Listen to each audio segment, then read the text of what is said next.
वाराणसी में 25वीं मध्य क्षेत्रीय परिषद की हुई बैठक। गृह मंत्री अमित शाह ने की बैठक की अध्यक्षता। सीएम धामी समेत 3 और राज्यों के सीएम हुए शामिल।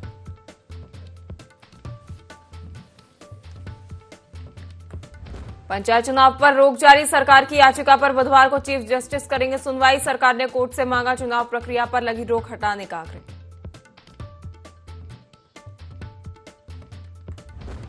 सीएम हेल्पलाइन पर दर्ज शिकायतों के निस्तारण को लेकर सीडीओ ने की समीक्षा। अधिकारियों को दिए आवश्यक दिशा निर्देश। कहा शिकायतों का समयबद्ध निस्तारण और पोर्टल पर अपडेट को कहा अनिवार्य।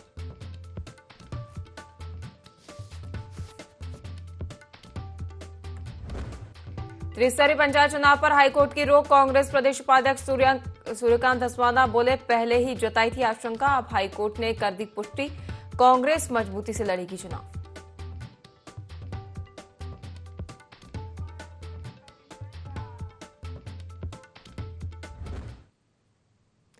नमस्कार, आप देख रहे हैं IND 24। आपके साथ मैं हूं पल्लवी परिहार और देवभूमि लाइव देख रहे हैं आप। बुलेटिन की शुरुआत करेंगे बड़ी खबर के साथ, जहां वाराणसी में केंद्रीय गृह एवं सहकारिता मंत्री अमित शाह की अध्यक्षता में मध्य क्षेत्रीय परिषद की 25वीं बैठक आयोजित की गई, जिसमें उत्तराखंड के सीएम पुष्कर सिंह धामी भी शामिल हुए।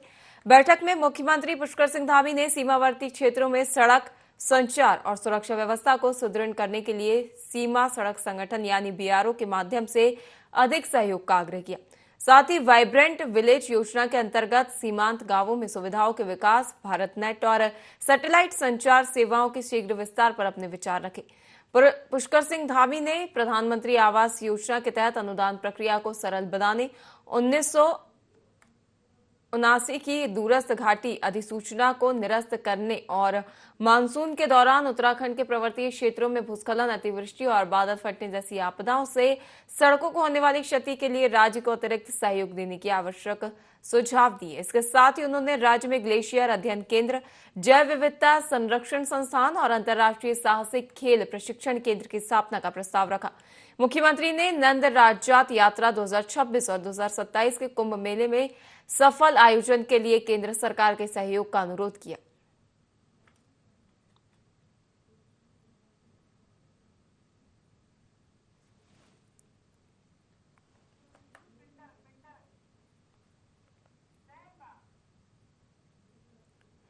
देहरादून नगर निगम के नकरौंदा स्थित पिंडर वैली क्षेत्र में सीवरेज ट्रीटमेंट प्लांट का विरोध ग्रामीण लंबे समय से करते आ रहे हैं। तो वहीं ग्रामीणों ने एक बार फिर सीवरेज ट्रीटमेंट प्लांट की पाइपलाइन बिछाए जाने के कारण जो सड़कों को खोदकर पाइपलाइन व चैम्बर बनाए जा रहे हैं, उसका विरोध करते हुए ग्रामीणों ने रोड जाम कर प्रदर्शन किया। ग्रामीणों का आरोप है कि शासन प्रशासन उनकी सुनवाई नहीं कर रहा है और बड़े बड़े गड्ढों और कीचड़ से लोगों को आने जाने में परेशानियों का सामना करना पड़ रहा है। ग्रामीणों ने सड़क पर बरसाती मौसम के फलदार पौधे का रोपण करते हुए हरेला पर्व मनाया। जिस तरह के ग्रामीणों ने सड़क पर उतरकर प्रदर्शन किया और रोड जाम किया, वह शासन प्रशासन पर भी बड़े सवालिया निशान खड़े करता है। आखिर प्रशासन आंख मूंदे क्यों बैठा हुआ है?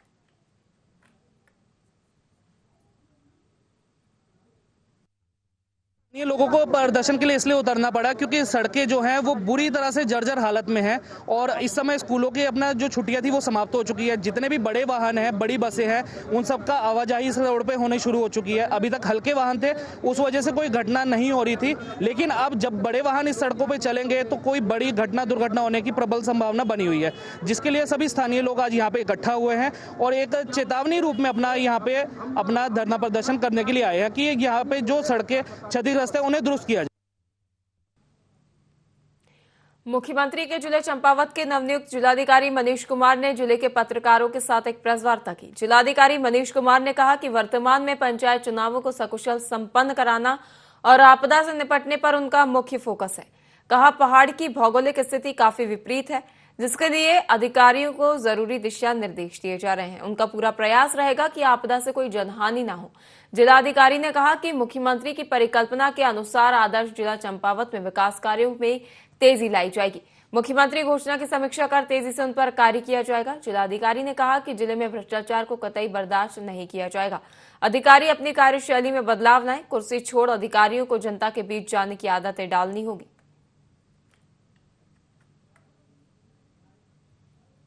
माननीय मुख्यमंत्री जी का आभार कि उन्होंने अपने ऐसे जनपद का कार्यभार सौंपा है जैसा आपने पूछा वरीयताएं हमारी जो है सर्वप्रथम तो यही है कि हमारी सरकार ने काफ़ी सारी योजनाएं धरातल पे लागू करने के लिए अच्छी योजनाएं बनाई हुई हैं, जो कि शिक्षा, स्वास्थ्य, पेयजल, पर्यटन विकास, आजीविका विकास इन सभी से संबंधित है। इनका बेहतर क्रियान्वयन और इसको अंतिम छोर तक पहुंचाना ये मेरी प्राथमिकता रहेगी। और वर्तमान में अभी हम लोग 2 चुनौतियों को देखें तो मुख्य रूप से एक वर्षा चल रही है, इसमें हमें जहाँ एक तरफ जल संरक्षण करना है, वहीं दूसरी तरफ आपदा से होने वाले नुकसान को भी रोकना है। और साथ ही हमें पंचायती राज के चुनाव जो है उसको सकुशल और इसको अच्छे से पूर्ण करना है, इसको संपादित करना है। प्रदेश में मानसून दस्तक दे चुका है और मानसून को लेकर राज्य सरकार ने अपनी तैयारियां भी तेज की थी, लेकिन साथ ही अधिकारियों को आवश्यक दिशा निर्देश भी जारी किए थे। वहीं मानसून की तैयारियों को लेकर कांग्रेस ने राज्य सरकार पर सवाल खड़े कर दिए हैं। कांग्रेस प्रवक्ता प्रतिमा सिंह ने कहा कि कांग्रेस पार्टी पहले से ही चारधाम व्यवस्था और मानसून के लिए राज्य सरकार ने क्या तैयारी की है, इस पर सवाल खड़े करती आई है। लेकिन जिस प्रकार चारधाम यात्रा मार्ग हो या अन्य ग्रामीण मार्ग, वहां बरसात के कारण मार्ग अवरुद्ध हो रहे हैं, जगह जगह लैंडस्लाइड की घटनाएं हो रही हैं। इसके कारण जहां पर्यटकों को परेशानी हो रही है तो वहीं आम जनता भी परेशान नजर आ रही है।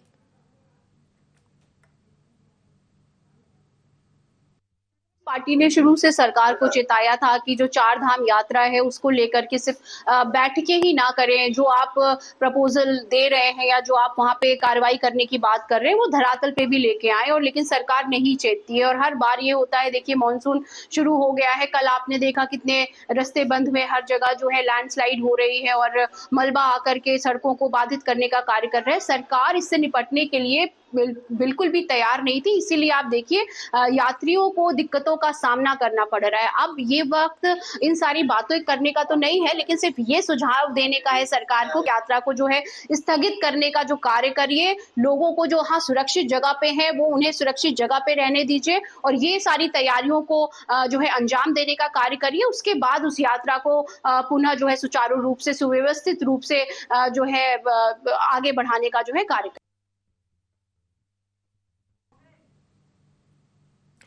राज्य में होने वाली त्रिस्तरीय पंचायत चुनाव पर हाईकोर्ट ने रोक लगा दी है। बता दें कि उत्तराखंड में त्रिस्तरीय पंचायत चुनाव को लेकर अधिसूचना तक जारी कर दी गई थी, जहां 25 जून से नामांकन प्रक्रिया होने का ऐलान कर दिया गया था। आचार संहिता भी लागू हो गई थी। प्रदेश में त्रिस्तरीय पंचायत चुनाव की तैयारियां शुरू से ही सवालों के घेरे में रही हैं। सबसे पहले समय पर चुनाव नहीं हुए, जब समय निकल गया शासन ने आरक्षण व्यवस्था से संबंधित नियमावली की अधिसूचना जारी किए बिना आरक्षण लागू कर दिया। यही वजह है कि चुनाव प्रक्रिया पर हाईकोर्ट ने रोक लगा दी है। हालांकि आरक्षण से संबंधित एक अन्य याचिका पर 25 जून को हाईकोर्ट में सुनवाई होनी है। कांग्रेस का कहना है कि उन्होंने पहले ही कह दिया था कि आरक्षण को लेकर कहीं ना कहीं कमियां और खामियां हैं और उसी को हाईकोर्ट ने भी सिद्ध कर दिया है। सूर्यकांत धस्माना ने कहा कि आज या कल हमें अपने प्रभारियों की सूची भी जारी कर देंगे और जैसे ही चुनाव की तारीख फाइनल होगी हम दमखम के साथ चुनाव लड़ेंगे।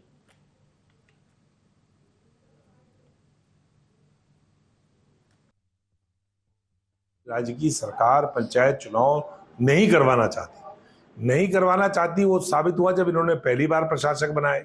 नहीं करवाना चाहती वो दूसरी बार साबित हुआ जब इन्होंने कार्यकाल बढ़ाया। नहीं कराना चाहती तीसरी बार साबित हुआ जब इन्होंने रोस्टर को शून्य कर दिया।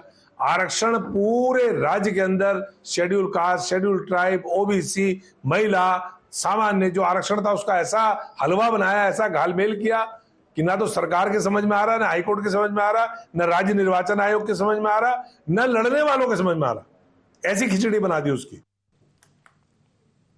पिछले 6 महीने से बिस्तर पर जी रहे यूपी के संभल जिले के रोगी की बाई जांग में कद्दू के आकार से भी बड़ा लगभग 35 किलो का ट्यूमर था, जिसे देखकर एम्स ऋषिकेश के डॉक्टर भी हैरान थे।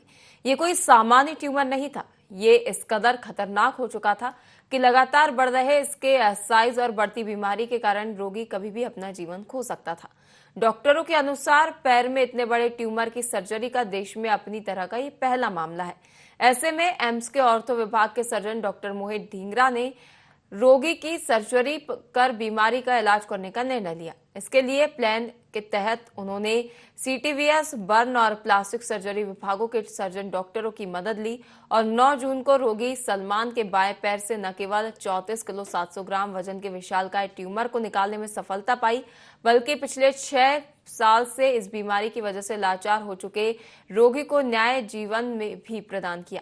वहीं ऋषिकेश रोगी के पैर से ये 35 किलो का ट्यूमर निकालने में डॉक्टरों ने सफलता पाई है।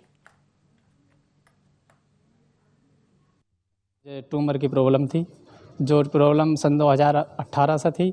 मैं इधर उधर की दवाइयाँ करते करते थक गया था। मुझे फिर अब यानी सन 2025 में मुझे जो एम्स का पता मिला, मैंने जो धीरे धीरे कोशिश करने के बाद में मैं यहाँ पर पहुँचा। जैसे ही यानी ऋषिकेश एम्स में यानी मैं पहुँचा और मैं हड्डी विभाग से मैं जो मिला, जो हड्डी विभाग में मेरे यानी डॉक्टर हैं जो उनसे मिला और जो है उन्होंने मुझे मेरे जो ये ट्यूमर की जो प्रॉब्लम है ये सॉल्व की। मुझे उससे बहुत राहत मिली और इस यानी राहत मिल अब मैं पहले से बहुत ज़्यादा सुकून में हूँ। 27 साल का नौजवान मरीज जो हमारे पास उत्तर प्रदेश से आया था, उसके जांघ में एक बहुत बड़ा ट्यूमर था। वो ट्यूमर इतना बड़ा था कि पेशेंट उसके साथ अपनी ज़िंदगी सही से ज्ञापन नहीं कर जी नहीं पा रहा था। इस इतने बड़े ट्यूमर को निकालने के लिए हमें एक ही चाहिए था कि पेशेंट पे विश्वास करें। पेशेंट कई जगह पे पहले जा चुका था, दिल्ली जा चुका था, या उत्तर प्रदेश के कई ज़िलों में जाके अपने इलाज करवा चुका था, जिसमें कि उसको कहीं भी संतुष्टि नहीं मिली। उसने हम पे भरोसा किया और हमने एक अपनी टीम डायरेक्टर मैडम के अंदर अपनी टीम बनाई। टीम के साथ मिलके इस ट्यूमर को निकाला। आज उसका सर्जरी का ये फ़ायदा हमें मिला है कि पेशेंट अपने आप से उठ बैठ पा रहा है, खड़ा हो पा रहा है और वो जल्दी ही यहाँ से डिस्चार्ज होने की स्थिति में आ चुका है।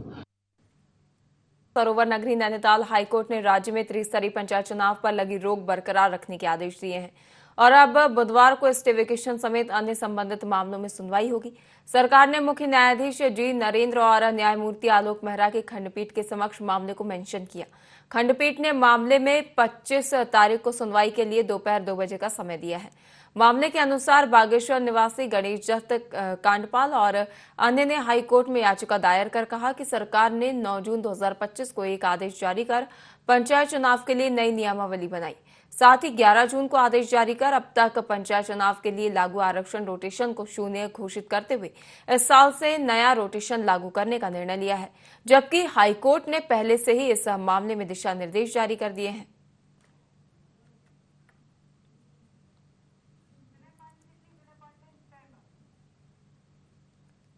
उत्तराखंड में 11 जुलाई से शुरू होने वाली कांवड़ यात्रा को लेकर शासन प्रशासन ने तैयारियां तेज कर दी है। कांवड़ यात्रा को लेकर गढ़वाल कमिश्नर विनय शंकर पांडे ने बताया कि कांवड़ यात्रा को लेकर मुख्य सचिव की अध्यक्षता में बैठक हो चुकी है। वहीं हरिद्वार में सभी व्यवस्थाओं को दुरुस्त किया जा रहा है, तो वहीं कांवड़ यात्रा से जुड़े 5 राज्यों की इंटर स्टेट बैठक 27 जून को होने जा रही है, जिसमें यात्रा से संबंधित सभी स्थितियों पर विस्तार से चर्चा होगी। वहीं यात्रा के दौरान हुड़दंगियों पर लगाम लगाने बैठक में विशेष रूप से चर्चा होगी।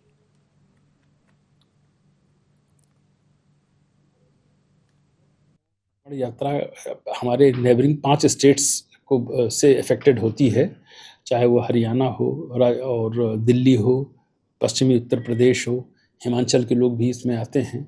तो इन सभी प्रदेश के वरिष्ठ अधिकारियों के साथ 27 तारीख को एक इंटर स्टेट हायर लेवल की एक मीटिंग रखी गई है और उसमें ये सारे इश्यूज़, चाहे वो डीजे का इशू हो, कांवड़ की ऊंचाई को लेकर इशू हो, और एक एसओपी बनाने की बात की गई है। चूँकि वो श्रद्धालु होते हैं तो पुलिस उनके साथ अपराधियों जैसा व्यवहार नहीं कर सकती और हमारा भी एक रहता है कि अतिथि देवो भव, तो उनका हम समझा बुझाकर सम्मानपूर्वक जो भी हम कर सकते हैं करते हैं। हाँ, लेकिन ये सही है कि अगर कोई लॉ एंड ऑर्डर का इशू होगा और कोई ऐसी स्थिति होगी तो पुलिस अपनी सख्ती से भी पेश आएगी और उसमें कोई कोताही नहीं बरती। मुख्यमंत्री पुष्कर सिंह धामी ने बीते दिन मुख्यमंत्री आवास में अधिकारियों की बैठक ली, जिसमें मुख्यमंत्री ने अधिकारियों को निर्देश दिए हैं कि सारकोट की तर्ज पर प्रत्येक जिले में 2-2 आदर्श गांव बनाए जाएं, जिसको लेकर भाजपा प्रदेश प्रवक्ता का कहना है कि उत्तराखंड के कई ऐसे गांव हैं जिन्हें सांसदों ने भी गोद लिए हैं, जिन्हें 2014 के बाद से सांसदों ने उन गांवों के विकास के लिए केंद्र और राज्य सरकार की योजना को धरातल पर उतारा है। उन्होंने कहा कि गैरसैंण के सारकोट गांव को मुख्यमंत्री पुष्कर सिंह धामी ने जिस तरह से सुंदर बनाने के साथ ही प्रेरणा देने का काम किया है, उसी की तर्ज पर हर गांव एक जैसा होगा।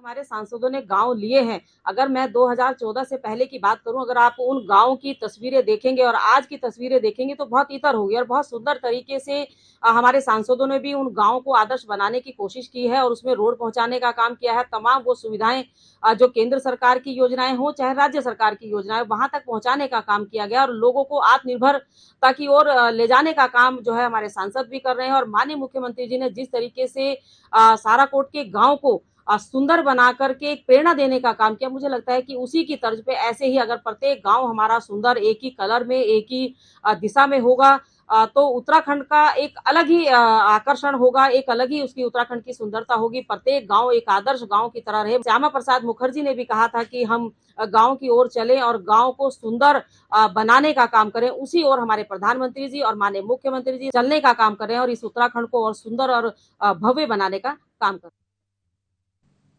नैनीताल हाईकोर्ट ने उत्तराखंड पंचायत चुनाव पर लगी रोक को फिलहाल बरकरार रखा है। सरकार ने मामला मुख्य न्यायाधीश की खंडपीठ के समक्ष रखा, लेकिन सुनवाई अब कल दोपहर को होगी। भाजपा ने स्पष्ट किया कि सरकार चुनाव जल्द कराना चाहती है और कोर्ट के आदेश अनुसार ही निर्णय लिया जाएगा।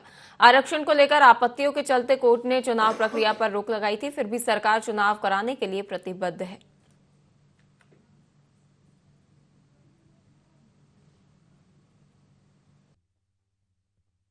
सरकार के द्वारा समय पर चुनाव कराने का दबाव है और माननीय उच्च न्यायालय के द्वारा भी पहले ये कहा गया है, ये डायरेक्शन दी गई है कि समय पर चुनाव कराए जाए। राज्य चुनाव आयोग के द्वारा अधिसूचना जारी की गई है और वर्तमान में माननीय उच्च न्यायालय में ये पूरा विषय है। कुछ लोगों को इस प्रक्रिया में कुछ आपत्ति थी, उन्होंने अपनी आपत्ति को माननीय उच्च न्यायालय में दाखिल किया है और जो भी डायरेक्शन, जो भी निर्देश, जो भी निर्णय माननीय उच्च न्यायालय का आएगा उसको सरकार भी मानेगी, सभी लोग मानेंगे। हम न्यायालय का सम्मान करते हैं और पुनः राज्य सरकार, भारतीय जनता पार्टी समय पर चुनाव कराने के लिए प्रतिबद्ध है। लक्सर में सौपरी गांव के पास गंगा तटीय क्षेत्र में एक युवक का शव मिलने से हड़कंप मच गया, जिसकी सूचना पाते ही पुलिस घटनास्थल पर पहुंची और युवक के शव को कब्जे में लेकर मोर्चरी भिजवाया गया। मृतक की शिनाख्त अबूजर के रूप में हुई है। बताया गया है कि 2 युवक गंगा नदी में नहाने गए थे, जिनमें से एक युवक लापता हो गया था। फिलहाल पुलिस मामले की जांच पड़ताल में जुटी हुई है।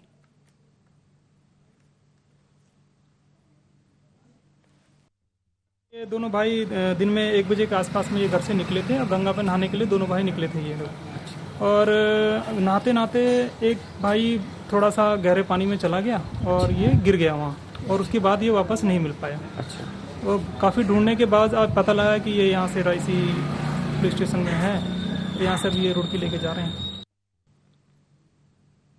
पूर्व मुख्यमंत्री और कांग्रेस के वरिष्ठ नेता हरीश रावत ने 2027 को फाइनल बताते हुए जीत का दावा किया है, जिस पर भाजपा की ओर से पलटवार करते हुए प्रदेश प्रवक्ता हनी पाठक ने कहा कि हरीश रावत को हरक सिंह रावत का भी बयान सुनना चाहिए, जिसमें वे स्वयं ही कहते हुए नजर आए हैं कि हार के देवता अगर कोई है तो इस समय हरीश रावत हैं। लगातार हार का करारा सामना करने के बाद उनकी मानसिक स्थिति इस तरीके की बेबुनियादी बात करने के लिए हो गई है और इस तरीके से बात कर रहे हैं। वहीं उन्होंने कहा कि अब तक जो भी चुनाव हुए हैं वे हरीश रावत की अगुवाई में ही तो हुए हैं, लेकिन धामी सरकार ने एक रिकॉर्ड वह भी तोड़ा है कि पहले एक बार प्रदेश में कांग्रेस तो दूसरी बार भाजपा की सरकार बनती थी, लेकिन अब की बार विधानसभा चुनाव में उत्तराखंड की जनता ने ये भ्रम तोड़ दिया है। देवतुल्य जनता ने अपना आशीर्वाद भाजपा को दिया है।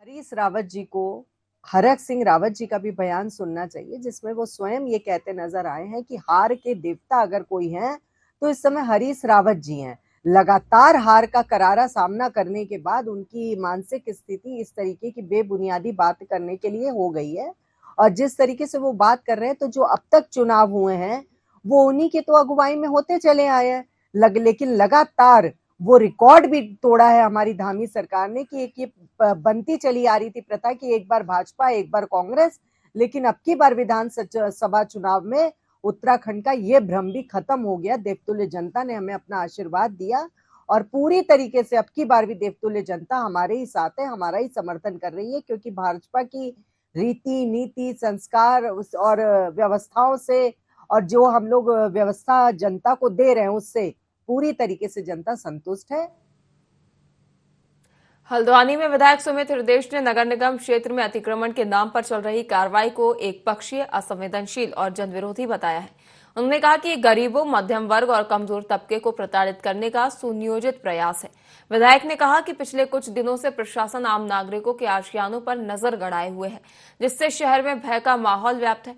उन्होंने चेतावनी दी है कि कांग्रेस पार्टी इस जनविरोधी मुहिम का हर स्तर पर विरोध करेगी और पीड़ितों के साथ खड़ी रहेगी। सुमित हृदयेश ने राज्य में पंचायत चुनावों को अचानक रद्द करने पर भी गहरी चिंता जताई और कहा कि यह निर्णय लोकतंत्र की जड़ों पर सीधा हमला है। उन्होंने इसे जनभावनाओं का अपमान बताया और कहा कि समय पर चुनाव न कराना गंभीर विषय है। वहीं हाउस टैक्स के मुद्दे पर उन्होंने सरकार को कटघरे में खड़ा किया है। लोगों के घर में नोटिस आए तो महापंचायत हो, ये तो बड़े दुख की बात है। हम शिक्षा, स्वास्थ्य, रोजगार की बातें करते हैं, इन विषयों को हम प्राथमिकता देते हैं, विकास को देते हैं। अब लोगों के घर पे ही निशान लगा के तोड़ना शुरू हो जाओगे। 50 साल पुराने, 70 साल पुराने फौज में जो लोग हैं उनके घरों पे लाल निशान लगाओगे आप, तो कहां तक स्वीकार करेंगे? हम तो पूरी तरीके से जो लोग आज पीड़ित हैं, जो जिनकी रातों की नींद हराम कर दी इस प्रशासन ने, हम आज उनके साथ खड़े। मेरे सरकार से भी आपके माध्यम से सीएम साहब से भी अपील है कि इनको फोन करके तुरंत ये नोटिस और ये जो लाल निशान लगाने की ये जो प्रथा चली है इसको तुरंत बंद कराइए। इसमें जनता में बड़ा गलत संदेश जा रहा है। और जब स्थानीय जो आपके भाजपा के नेता हैं, वो विधायक हैं, मंत्री हैं, उनकी जब अधिकारी नहीं सुन रहे हैं, तो इससे बड़ी लोकतंत्र की हत्या क्या है? हरिद्वार औद्योगिक नगरी हरिद्वार की फार्मा इंडस्ट्री एक बार फिर विवादों में है। केंद्रीय औषधि मानक नियंत्रण संगठन की ताजा रिपोर्ट में जनपद की विभिन्न दवा कंपनियों की ओर से उत्पादित 15 दवाएं गुणवत्ता जांच में फेल पाई गई हैं। चिंताजनक बात यह है कि इनमें कुछ प्रतिष्ठित और नामचीन कंपनियों के ब्रांड भी शामिल है, जिससे पूरे दवा उद्योग की साख पर प्रश्न चिन्ह लग गया है। स्वास्थ्य के लिहाज से ये रिपोर्ट बेहद गंभीर मानी जा रही है। ड्रग विभाग अनीता भारती ने इस मामले पर सख्त रुख अपनाते हुए सभी संबंधित कंपनियों को नोटिस भेजने की तैयारी शुरू कर दी है। विभाग का कहना है कि ये दवाएं निर्धारित गुणवत्ता मानकों पर खरी नहीं उतरी हैं और इनके उपयोग से मरीजों के स्वास्थ्य पर गंभीर दुष्परिणाम हो सकते हैं।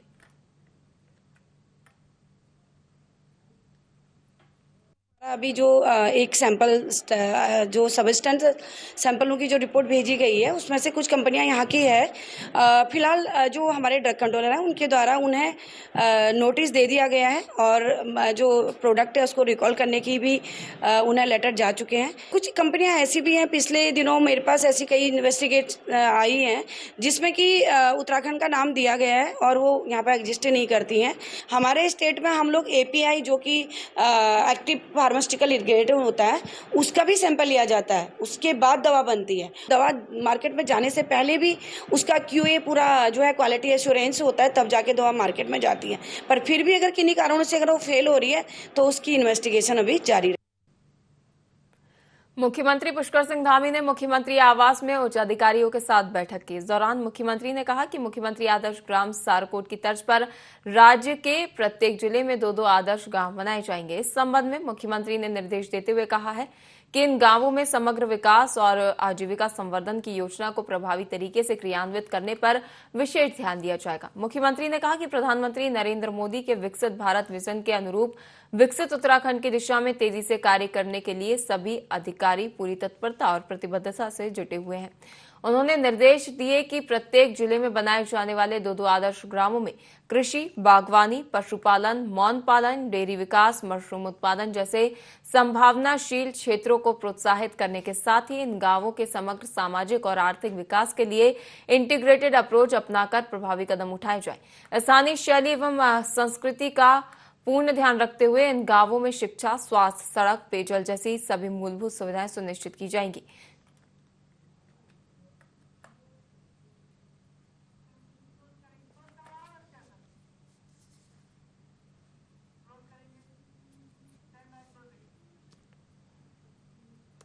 उत्तराखंड की खास खबरों में फिलहाल के लिए इतना ही। लगातार देखते रहिए IND 24। नमस्कार।